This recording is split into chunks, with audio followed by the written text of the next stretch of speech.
you are a professional dancer. For an actor supposedly stereotyped to just the one persona, George Raft had a long and, for the most part, consistent career in Hollywood. He worked regularly from his first movie, Queen of the Nightclubs, in 1929, to the early 70s, when he appeared in Peter Ustinov's black comedy, Hammersmith is Out. Despite starting out as a hoofer in nightclubs and on Broadway, for most of that half-century on screen, George was known as a tough guy, playing prisoners, criminals, and gangster after gangster. His breakthrough role was in 1932's Scarface, supporting Paul Muni. In it, he was seen tossing a nickel in the air, later repeating the gesture as a visual gag in the comedy classic Some Like It Hot in 1959. Throughout the 1930s, he was one of Tinseltown's 3 top gangster stars, along with Jimmy Cagney and Edward G. Robinson. During this period, his films included Bolero with Carole Lombard and Night After Night, which introduced Mae West to the silver screen. George and Mae remained friends throughout their lives, and he appeared in her last film, Sextet.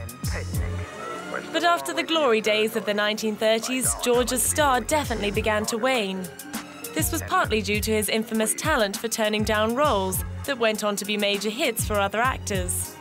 Films like Billy Wilder's Double Indemnity and 2 films that cemented Humphrey Bogart's reputation as a major star, High Sierra and The Maltese Falcon.